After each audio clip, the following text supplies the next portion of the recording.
நம்ம இந்த Japanese மூவிக்கான second part தான் பார்க்க போகிறோம். அதுக்கு முன்னே இன்னும் நம்ம சேனலுக்கு சப்ஸ்கிரைப் பண்ணாதவங்க சப்ஸ்கிரைப் பண்ணிக்கோங்க. ஓகே, இன்னைக்கான மூவிக்குள்ளே போகலாம்.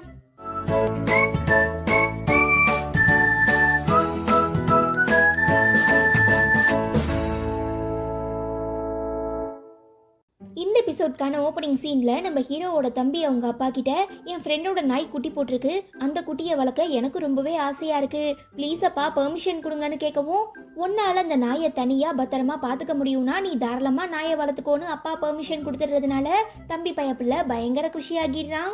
இன்னொரு சைடு புதுசாக டென்னிஸ் கிளப்ல சேர்ந்த நம்ம ஹீரோயின் விளையாடாமல் ப்ராக்டிஸ் பண்ணாமல் எப்போ பார்த்தாலும் பால் பொறுக்கி போட்டுட்டே இருக்கவும் ஹீரோ பார்த்து செம கண்டாகி கண்ணா பின்னான்னு திட்ட ஆரம்பிச்சிடுறான். அதே நேரம் நம்ம ஹீரோவோட அம்மா கேம்பஸ்குள்ள வரதை பார்த்துட்டு ஹீரோயினோட ஃப்ரெண்ட்ஸ் 2 பேரும் என்னங்க ஆண்டி ஏதாவது பிரச்சனையா, ஏன் வந்திருக்கீங்கன்னு கேட்குறச்ச, அதெல்லாம் ஒன்றும் இல்லம்மா, நான் ஹீரோயினை ஸ்பை பண்ணுறதுக்காக வந்திருக்கேன்னு அம்மா சொல்ல, அதுக்கெல்லாம் அவசியமே இல்லை ஆண்டி, ஏன்னா ஏற்கனவே நம்ம ஹீரோவும் ஹீரோயினும் கிராஜுவேஷன் டே அன்னைக்கு கிஸ் பண்ணிக்கிட்டாங்களாமான்னு இந்த பொண்ணுங்க கோத்து விட்டுறாளுங்க. என்ன ஆல்ரெடி கிஸ் பண்ணிக்கிட்டாங்களான்னு ரொம்பவே சந்தோஷப்படுற நம்ம ஹீரோவோட அம்மாக்கு எப்படியும் ஹீரோயின் தன்னோட வீட்டுக்கு திரும்ப வந்துருவாங்கிற நம்பிக்கை வந்துடுது. கட் பண்ணா டென்னிஸ் கிளப்பை சேர்ந்த பசங்க எல்லாருமே 3 நாள் ட்ரிப்புக்காக வெளியூருக்கு போறாங்க. அதுல நம்ம ஹீரோயின் ஹீரோ டீம்ல இருக்கா. பத்தாவதுக்கு அங்க இருக்கிற எல்லா பசங்களுக்குமான சாப்பாடு ரெடி பண்ற பொறுப்பு நம்ம ஹீரோயின் கிட்ட வருது. ஏன்னா ஹீரோயின் அப்பா தான் ஒரு பெரிய ரெஸ்டாரண்ட் வச்சு ரன் பண்ணிட்டு இருக்காரு. சோ அந்த நம்பிக்கையில நம்ம ஹீரோயினை சமைக்க சொல்லிடுறாங்க. ஆனா அவ ஒரு பிகினருங்கிறதுனால நம்ம ஹீரோ இப்படி இங்க அவ 3 வேளையும் சமைச்சுக்கிட்டே இருந்தானா நான் எப்போ அவளுக்கு டென்னிஸ் விளையாட ட்ரைனிங் கொடுக்கறதுன்னு சூடோ மாஸ்டர் கிட்ட கேட்க, அதெல்லாம் எனக்கு தெரியாதுப்பா, மேலிடத்துல இருந்து ஆர்டர் வந்தது, என்ன சொல்ல சொன்னாங்க, நான் சொல்லிட்டேன், டைம் மேனேஜ்மெண்ட்லாம் நீங்க தான் பாத்துக்கணும்னு சொல்லிட்டு போயிடுறாரு. அப்போ சரி, உன்னோட இந்த வேலையெல்லாம் எவ்வளோ சீக்கிரம் உன்னால செஞ்சு முடிக்க முடியுமோ அவ்வளோ சீக்கிரம் செஞ்சு முடிச்சிட்டு வா, நான் உனக்கு விடிய விடிய ப்ராக்டிஸ் தரேன், ட்ரைனிங் தரேன்னு சொல்லிட்டு ஹீரோவுமே போயிடுறான். ஆனா நம்ம ஹீரோயினுக்கு தான் சமைக்க தெரியாதே. சோ என்ன பண்றதுன்னு தெரியாம 2 மணி நேரமா வெங்காயத்தை மட்டுமே உரிச்சிட்டு இருக்கா. ஹீரோ பொறுமை இழந்து என்ன டின்னர்லாம் ரெடி ஆகிடுச்சா, சீக்கிரமா முடிச்சிட்டு வா, பிராக்டிஸ் பண்ண போகணும்னு சொல்லி கூப்பிட வந்து பார்க்கும்போது நம்ம ஹீரோயின் இன்னுமுமே வெங்காயம் உரிச்சிட்டு இருக்கிறதுனால செம கடுப்பாகி, உன்னை பத்தி தெரியாம இந்த பொறுப்பை கொடுத்தானுங்க பாரு, அவனுங்களை சொல்லணும்னு திட்டிட்டு நம்ம ஹீரோவே இந்த கேம்ப்ல இருக்கிற பசங்களுக்காக சமைக்கிறான். இது தெரியாம அவங்களாம் நம்ம ஹீரோயின் சமைச்சான்னு நினைச்சுக்கிட்டு சாப்பாடு ரொம்ப சூப்பர், வேற லெவல், தாறுமாறு தக்காளி சோறுன்னு சொல்லி ஹீரோயினை மாத்தி மாத்தி எல்லாரும் புகழ்றாங்க. இதை பார்த்து நம்ம ஹீரோ செம டென்ஷன் ஆகி ட்ரைனிங்க்கு லேட் ஆயிடுச்சு வான்னு சொல்லி நம்ம ஹீரோயினை கூட்டிட்டு வந்து பிராக்டிஸ் கொடுக்குறான். பட் ஒரு பாலை கூட நம்ம ஹீரோயின் அடிச்ச பாடில்ல. இதெல்லாம் பார்த்துட்டு நம்ம சூடோ மாஸ்டரும் ஹயாசி மாஸ்டரும் கண்டிப்பா நம்ம ஹீரோயின் ஒரு பைசாக்கு பிரயோஜனம் இல்லைங்கிறத புரிஞ்சுக்கிறாங்க. இப்படியே நம்ம ஆளுங்களுக்கு காலையில ஃபுல்லா சமைக்கிறது, நைட்டு ஃபுல்லா ட்ரைனிங்னு சொல்லி அந்த கேம்பே ஒரு மாதிரி அப் அண்ட் டவுன்ல போயிட்டு இருக்கு. தென் ரொம்ப ரொம்ப முக்கியமான ஒரு மேட்ச் வந்துடுறதுனால நம்ம ஹீரோ கிளம்பி போயிடுறான். ஸோ தனியாக கிச்சனுக்குள்ளே மாட்டிக்கிட்டே நம்ம ஹீரோயின் தன்னோட சமையல் திறமையை காட்டுறாங்கிற பேரில் ஏதோ கொடூரத்தை கொலை பண்ணிட்டு வந்து டேபிளில் வைக்கவும், ஹயாசி மாஸ்டர் சாப்பிட்டு பார்த்துட்டு என்ன சிம்ரன் இதெல்லான்னு கேட்கும்போது தான் நம்ம ஹீரோயின், மாஸ்டர் என்ன மன்னிச்சிருங்க, இத்தனை நாளாக நீங்கள் எல்லாரும் சாப்பிட்ட சாப்பாடை நான் சமைக்கல, எல்லாத்தையும் ஹீரோ தான் சமைச்சான்னு சொல்ல, அங்கே இருந்துட்டு இருக்க எல்லாரோட ஃபோக்கஸுமே நம்ம ஹீரோவை பார்த்து திரும்பவும், இந்த சான்ஸை தனக்கு சாதகமா யூஸ் பண்ணிக்கிற யூகோ, இதுக்கப்புறம் நீங்க எழுந்தினா எல்லாருமே உன்னை பார்த்து உன்னை பத்தி தான் பேசுவாங்க, வா வெளியில போலான்னு நைஸா பேசி ஹீரோவை கூட்டிட்டு போயிடுறா. இப்ப எப்படி நம்ம ஹீரோயின் ஹீரோவை லவ் பண்ணிட்டு இருக்கா, அதே மாதிரி சூடோ மாஸ்டர் யூகோவை லவ் பண்ணிட்டு இருக்காரு. சோ முன்னால ஒன்னா சேர்ந்து போயிட்டு இருக்க நம்ம ஹீரோவையும் யூகோவையும் ஃபாலோ பண்ணி பின்னால நம்ம ஹீரோயினும் சூடோ மாஸ்டரும் ஜோடி போட்டுக்கிட்டு போறாங்க. எனக்கு ஒன்று ஹைஸ்கூலில் படிக்கும் போதுலேருந்தே நல்லா தெரியும், நான் உன்னை ஃபர்ஸ்ட் டைம் பார்த்ததுமே பயங்கரமாக இம்ப்ரெஸ் ஆகிட்டேன், அதனால தான் எனக்கு ரொம்ப பெரிய யூனிவர்சிட்டியில் சீட் கிடைச்சுமே உனக்காக நான் இந்த யூனிவர்சிட்டியில் வந்து ஜாயின் பண்ணேன்.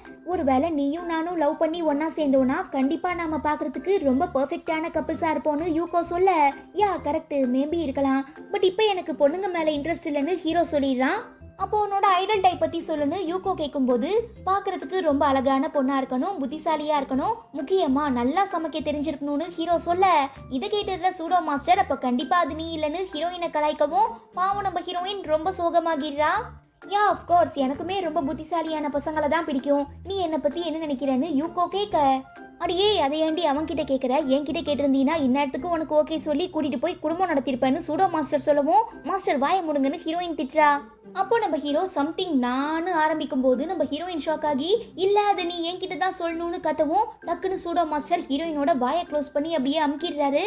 என்னமோ அந்த புதருக்குள்ள இருந்து சத்தம் கேட்குதுன்னு சொல்லி நம்ம ஹீரோவும் யூகோவும் வந்து பார்க்கும்போது நம்ம ஹீரோயினும் சூடோ மாஸ்டரும் வேற மாதிரி இருக்கவும், சாரி உங்களை டிஸ்டர்ப் பண்ணணுங்கிற இன்டென்ஷனோட நான் இங்க வரல, பட் இப்போ ப்ராக்டிஸ்க்கு டைம் ஆயிடுச்சு வான்னு சொல்லி நம்ம ஹீரோயினை கூட்டிட்டு போயிடுறான். தென் அடுத்த நாள் பார்த்தோம்னா அந்த கேம்போட லாஸ்ட் டேங்கிறதுனால ஒரு பெரிய மேட்ச் நடக்குது. நம்ம ஹீரோ ஹீரோயின் ஒரு டீம், அப்புறம் சூடோ மாஸ்டரும் யூகோவும் ஒரு டீம்ல இருக்காங்க. தன்னால முடிஞ்ச வரைக்கும் பயங்கரமா எஃபோர்ட் போட்டு நம்ம ஹீரோயின் விளையாடுறா. பட் அவளால இந்த செட்டை வின் பண்ண முடியல. அப்படி இருக்கும்போது தான் ஒரு ஷாட் வரவும் நம்ம ஹீரோயின் எப்படியாவது அடிச்சிடணும்னு மனசுல ஒரு ஆசையை வச்சுட்டு அடிச்சிடுறா. ஈவன் அதுல அவங்களுக்கு பாயிண்ட்ஸுமே கிடைச்சிருது. பரவாயில்லையே, நீ முன்னெழுந்ததை விட இப்ப ரொம்ப சூப்பரா விளையாடுறேன்னு ஹீரோ சொல்ல ஹீரோயினுமே சந்தோஷத்துல ஆசையா எழுந்திருக்கிறா. பட் அவளால முடியல, ஏன்னா கால்ல செமையா அடிபட்டிருக்கு. இதை புரிஞ்சுக்கிற நம்ம ஹீரோ அந்த மேட்சை கேன்சல் பண்ணிட்டு நம்ம ஹீரோயின் அப்படியே கைத்தாங்களா ஹாஸ்பிட்டலுக்கு கூட்டிட்டு போறான். தயவு செஞ்சு என்ன மன்னிச்சிருங்க, என்னாலதான் உங்களால இந்த மேட்ச்ல வின் பண்ண முடியலன்னு ஹீரோயின் சொல்ல, ஜஸ்ட் மேட்ச் தானே, அதை நான் எப்ப வேணாலும் திரும்ப விளையாண்டுக்கலாம், நீ எதை பத்தியும் கவலைப்படாத, வருத்தப்படாத, எதுவா இருந்தாலும் நான் பாத்துக்கிறேன்னு ஹீரோ ஹீரோயினை ரொம்பவே கேரிங்கா பாத்துக்கிறது மட்டும் இல்லாம உப்பு மூட்டை தூக்கிட்டு வந்து வீட்லயுமே விட்டுடுறான். பட் அங்க நம்ம ஹீரோயின் வீடு இல்ல, அதாவது ஹீரோயின் வீட்ல அவங்க அப்பா இல்ல, வேற யாரோ இருக்காங்க. பயங்கரமா ஷாக் ஆகி என்னோட வீடு எங்க, என்னோட அப்பா எங்க போனாருன்னு கேட்கவும் இப்ப குடியிருக்கிறவரு சமகாண்டாகி நம்ம ஹீரோயினை கண்ணா பின்னான்னு திட்டி அங்கிருந்து விரட்டி விட்டுடுறாரு. சோ நம்ம ஹீரோ ஹீரோயினை தன்னோட வீட்டுக்கு கூட்டிட்டு வந்து பார்த்தா அங்க ரெனோவேஷன் ஒர்க் நடந்துட்டு இருக்கு. அதாவது நம்ம ஹீரோவோட அம்மா ஹீரோவும் ஹீரோயினும் மேரேஜ் ஆனதுக்கு அப்புறம் தங்குறதுக்காக மாடியில ஒரு ஸ்பெஷலான ரூம் கட்டிட்டு இருக்காங்க. கட் பண்ணா நம்ம ஹீரோ ஹீரோயினோட ஃபேமிலி திரும்ப ஒன்னா சேர்ந்துட்டதுனால ஒரு பார்ட்டி நடக்குது. அதுல நம்ம ஹீரோயின் அப்பா, நான் என் பொண்ணை சின்ன வயசுல இருந்தே பாத்துட்டு இருக்கேன், ஆனா இது வரைக்கும் அவ இவ்வளவு சோகமா இருந்ததே இல்ல. எப்போ நாங்க உங்க வீட்டை விட்டு போனோமோ அன்னையில இருந்து என் பொண்ணு டோட்டலா மாறிட்டா. அதை பார்த்து என்னால தாங்கிக்க முடியல, அதனாலதான் என் பொண்ணோட சந்தோஷத்துக்காக நாங்க இங்க திரும்ப வந்துட்டோம்னு சொல்ல, ஆமா ஆமா கரெக்ட் தான், கல்யாணம் ஆகி இத்தனை வருஷத்துல நானுமே என்னோட ஒய்ஃபு இவ்வளோ சோகமா டிப்ரெஸ் ஆகி பார்த்ததே இல்ல, நீங்க இப்ப திரும்ப எங்க வீட்டுக்கு வந்தது ரொம்ப சந்தோஷம்னு சொல்லி நம்ம ஹீரோயின் ஃபேமிலியும் ஹீரோவோட ஃபேமிலியும் சந்தோஷமா என்ஜாய் பண்றாங்க. அடுத்த நாள் யூகி ஹீரோயின் கிட்ட, அதான் சம்மர் கேம்ப்ல உனக்கும் சூடோ மாஸ்டருக்கும் நடுவுல எல்லாம் நடந்துருச்சுல, அப்புறம் எதுக்காக இன்னும் நீ ஹீரோ பின்னால சுத்திட்டு இருக்க, ஒழுங்கா அவனை விட்டு விலகி போன்னு சொல்லவும், அடியே அப்படிலாம் எதுவும் நடக்கலன்னு நம்ம ஹீரோயின் சொல்லி முடிக்கிறதுக்குள்ள யூகி அங்கே இருந்து போயிடுறதுனால இந்த விஷயத்த நம்ம ஹீரோயின் சூடோ மாஸ்டர் கிட்ட சொல்லி எப்படி நாம இந்த மிஸ் அண்டர்ஸ்டாண்டிங் எல்லாம் கிளியர் பண்ணி நம்ம ஆள நாம உஷார் பண்றதுன்னு பிளான் பண்ணிட்டு இருக்காங்க. இது நம்ம ஹீரோ ஒரு மாதிரி பார்த்துட்டு போகவும் ஹீரோயினுக்கு அவன் தன்னை சந்தேகப்படுறாங்கிறது நல்லா புரிஞ்சிருது. அப்போ யூகோ, இந்த மாதிரி என்னோட டென்னிஸ் பேட் பிஞ்சு போயிடுச்சு, ஸோ நான் புதுசு வாங்கலான் இருக்கேன், ஆனா அதுல எனக்கு பெருசா எக்ஸ்பீரியன்ஸ் இல்ல, ஸோ நீ எனக்கு கைட் பண்ண முடியுமான்னு கேட்க நம்ம ஹீரோவுமே ஓஎஸ் தாராளமா ஞாயிற்றுக்கிழமை நாம ரெண்டு பேருமே பேட் வாங்குற கடைக்கு போலான்னு சொல்லிடுறான். அப்புறம் என்ன, நம்ம ஹீரோயினும் சூடோ மாஸ்டரும் இருக்கிற வேலையெல்லாம் விட்டுட்டு ஞாயிற்றுக்கிழமை ஹீரோவையும் யூகோவையும் ஃபாலோ பண்ணி போறாங்க. ஒரு சைடு இவங்க ரெண்டு பேரும் இந்த பேட்டெல்லாம் செக் பண்ணி வாங்கிட்டு இருக்கும் போது இன்னொரு சைடு நம்ம ஹீரோயின் ஒரு அழகான ட்ரெஸ்ஸை பார்த்துட்டு கண்டிப்பா இது நம்ம ஹீரோக்கு சூப்பரா இருக்கும்னு சொல்லி அந்த ட்ரெஸ்ஸை ஹீரோக்காக வாங்கிடுறா. ஷாப்பிங் எல்லாம் முடிச்சுட்டு இவங்க ரெண்டு பேரும் நடந்து வந்துட்டு இருக்கும்போது யூகோ கால் தடுமாறி கீழே விழ போகும்போது கரெக்டா நம்ம ஹீரோ அவளை தாங்கி பிடிக்க, இதை பார்த்துடுற நம்ம ஹீரோயின் மனசொடைஞ்சு போய், இதுக்கப்புறம் நான் இங்க இருக்க விரும்பல, நான் போயிட்டு வர மாஸ்டர், நீங்களே பாத்துக்கோங்கன்னு சொல்லிட்டு அங்கிருந்து கிளம்பும் போது தெரியாதனமா ஒரு கேங்ஸ்டர் கையில வச்சிருக்க காஃபியை அவன் ட்ரெஸ்லயே கொட்டி விட்டுறவும், இந்த ட்ரெஸ்ஸோட விலை என்னன்னு தெரியுமா, ஒழுங்கா $10,000 கொடுன்னு கேட்டு பயங்கரமா மிரட்ட ஆரம்பிச்சிடுறான். பாவம் நம்ம ஹீரோயினுக்கு எப்படி சமாளிக்கிறதுனே தெரியல, ரொம்ப பயந்துடுறா. என்ன, இந்த இத்து போன ட்ரெஸ் 10,000? நீ போட்டிருக்கிறது எவ்வளவு சீப்பான மெட்டீரியல்னு தெரியுமா, இதெல்லாம் 50 ரூபாய் கூட தேராது. அந்த பொண்ணு தான் தெரியாம பண்ணிட்டேன்னு சாரி கேக்குறாள, அப்புறம் எதுக்கு நீ இப்படி தேவையில்லாம பிரச்சனை பண்ணிட்டு இருக்கேன்னு ஹீரோ கேட்க, இது வரைக்கும் நான் பிரச்சனை பண்ணல, இதுக்கப்புறம் தான் பண்ண போறேன்னு சொல்லி அவனுங்க நம்ம ஹீரோவை அடிக்கிறதுக்கு ரெடியாகவும், சூடோ மாஸ்டர், நீங்க ரொம்ப நாளா யூகோவை இம்ப்ரெஸ் பண்ண தானே ட்ரை பண்ணிட்டு இருக்கீங்க, இந்த சான்ஸை கரெக்டா யூஸ் பண்ணி அந்த பேட் பாய்ஸ் கூட சண்டை போட்டு அந்த ஃபைட்ல எப்படியாவது வின் பண்ணி யூகோவை உஷார் பண்ணுங்கன்னு சொல்லிட்டு நம்ம ஹீரோயினோட கையை பிடிச்சி தரன்னு கூட்டிட்டு போயிடுறான். என் வாழ்க்கையில இப்படி ஒரு நாள் வரும் நான் எதிர்பார்க்கவே இல்ல, பட் இது எனக்கு ரொம்பவே பிடிச்சிருக்கு. இப்படியே ஹீரோயினோட கையை பிடிச்சிக்கிட்டு எவ்வளவு தூரம் கூட்டிட்டு ஓடினாலும் பரவாயில்ல, நான் டயர்ட் ஆகாம ரொம்ப சந்தோஷமா ஹீரோ கூட போய்கிட்டே இருப்பேன்னு ஹீரோயின் மைண்ட் வாய்ஸை பறக்க விட்டுட்டு இருக்கச்ச ஹீரோ ஸ்டாப் பண்ணி, நம்ம ரெண்டு பேரும் ஜோடியா எங்கேயாவது போகலாமான்னு கேட்க நம்ம ஹீரோயினுமே ஓகே சொல்லிடுறா. உடனே ஹீரோ ஒரு லேக்கு கூட்டிட்டு வந்து நம்ம ஹீரோயின் கூட போட் ரைடிங் பண்றான். நம்ம ஹீரோயினுக்கா சந்தோஷம் தாங்க முடியல. ஐயோ, இன்னைக்கு நான் எதிர்பார்க்காத விஷயங்கள்லாம் என் வாழ்க்கையில நடக்குதே, இப்படியே என்ன செத்து போக சொன்னா கூட நான் சந்தோஷமா செத்து போவேங்கிற மாதிரி நம்ம ஹீரோயின் புலம்பிட்டு இருக்கும் போது, உனக்கு ஒன்று தெரியுமா, இந்த லேக்ல ஒரு குறிப்பிட்ட இடம் இருக்கான், அந்த குறிப்பிட்ட இடத்துக்கு யாராவது லவ்வர்ஸ் போனாங்கன்னா கண்டிப்பா அடுத்த நாள் அவங்க ரெண்டு பேருக்கு நடுவுல பிரேக்கப் ஆகிரும் நான் கேள்விப்பட்டேன், சோ அந்த இடத்துக்கு தான் இப்ப நான் உன்னை கூட்டிட்டு போக போறேன்னு ஹீரோ சொல்ல ஹீரோயின் பயங்கரமா ஷாக் ஆகி, ஐயோ என்னாலலாம் முடியாது, இதை என்னால ஏத்துக்க முடியாது, நான் இதுக்கு ஒருபோதும் அனுமதிக்க மாட்டேன்னு சொல்லி நம்ம ஹீரோயின் டக்குன்னு பக்கத்துல இருக்கிற லேக்குள்ள பொதால்னு குதிச்சிடுறா. அவளை காப்பாத்துறதுக்காக நம்ம ஹீரோவுமே குதிச்சிடுறான். அப்புறம் என்ன, நம்ம ஆளுங்க 2 பேரும் மலையில நனைஞ்ச கோழி குஞ்சு மாதிரி கரையில உட்கார்ந்துருக்கும் போது என்ன மன்னிச்சிருங்க, நான் தான் தெரியாதனமா இவ்வளவு பெரிய தப்பு பண்ணிட்டேன்னு ஹீரோயின் சொல்ல, பரவாயில்ல விடுன்னு ஹீரோ ரிப்ளை பண்ணவும், இந்தாங்க உங்களுக்காக ஆசாசியா நான் இந்த ஷர்ட்டை வாங்கினேன்னு ஹீரோயின் கொடுக்குறா. எனக்கு இப்ப இந்த ஷர்ட் தேவையில்லை, நீ போட்டுக்கோ, நீ வீட்டுக்கு போனதுக்கு அப்புறம் திரும்ப இதை என்கிட்ட கொடுத்தா போதும்னு ஹீரோ சொல்லவும், நம்ம ஹீரோயினுமே ஹீரோக்காக வாங்கின இந்த ஷர்ட்டை போட்டுட்டு வரா. ஹீரோயினுக்காக ஹேண்ட்பர்கர்லாம் வாங்கி கொடுக்கவும் நம்ம ஹீரோயின் ரொம்ப ரசிச்சு சாப்பிட்டு, என்னதான் பிரெஞ்சு இட்டாலியன்னு விதவிதமான குசைன்ஸ்லாம் இருந்தாலும் ஹேண்ட்பர்கர் தான்பான்னு சொல்ல, ஹீரோயினுக்கு ஹேம்பர்கர்னா ரொம்ப பிடிக்குங்கிற விஷயம் நம்ம ஹீரோக்கு புரிய வருது. நான் இதுவரை என்னோட வாழ்க்கையில இப்படிப்பட்ட ஒரு மோசமான சிச்சுவேஷனை ஃபேஸ் பண்ணதே கிடையாது. அது நீ எனக்கு லவ் லெட்டர் கொடுத்ததா இருக்கட்டும், இல்ல நீயும் நானும் ஒரே வீட்டுல தங்கி இருக்கிறதா இருக்கட்டும், இல்ல நீ என்னோட சின்ன வயசு போட்டோவை ஸ்கூல் பசங்க எல்லாருக்கும் காட்டினதா இருக்கட்டும், இது எல்லாத்தையுமே இப்ப நினைக்கும் போது எனக்கு ரொம்ப டென்ஷனா இரிட்டேட்டிங்கா இருக்கு. பட் வாழ்க்கைனா ஒரு சில மேடு பள்ளங்கள் இருக்க தான் செய்யும். அதை நாம எப்படி தாண்டி அடுத்த கட்டத்துக்கு போகணுங்கிறத நான் இந்த மாதிரியான சிச்சுவேஷன்ஸ் எல்லாம் ஃபேஸ் பண்ணும்போது தான் கத்துக்கிட்டேன். இஃப் நீ மட்டும் என்னோட வாழ்க்கையில வரலனா கண்டிப்பா எனக்கு இதெல்லாம் தெரிஞ்சிருக்காதுன்னு ஹீரோ சொல்ல, ஹீரோயின் பயங்கரமா குஷியாகி, அப்போ உங்களுக்கு என்ன பிடிச்சிருக்கான்னு கேட்க, நான் அப்படி சொல்லல, அதெல்லாம் இல்லைன்னு ஹீரோ ரிப்ளை பண்ணவும், ஹீரோயினுமே நல்லா யோசிச்சு பார்த்துட்டு, ஹீரோ அவனுக்கு என்ன பிடிச்சிருக்குன்னு சொல்லல, அதே நேரம் என்ன வெறுக்கிறதாவுமே சொல்லல, அப்போ கண்டிப்பா ஹீரோக்கு என் மேல ஒரு நல்ல அபிப்பிராயம் ஏற்பட்டிருக்குங்கிறத நம்ம ஹீரோயின் புரிஞ்சுக்கிட்டு ரொம்ப குஷியாகிடுறா. இன்னொரு சைடு நம்ம சூடோ மாஸ்டர் பார்த்தோம்னா, ஹீரோ சொன்ன மாதிரி அந்த பேட் பாய்ஸ் கூட சண்டை போட்டு அந்த ஃபைட்ல வின் பண்ணி யூகோவை இம்ப்ரெஸ் பண்றதுக்காக ஒரு ரெஸ்டாரண்ட்டுக்குமே கூட்டிட்டு வராரு.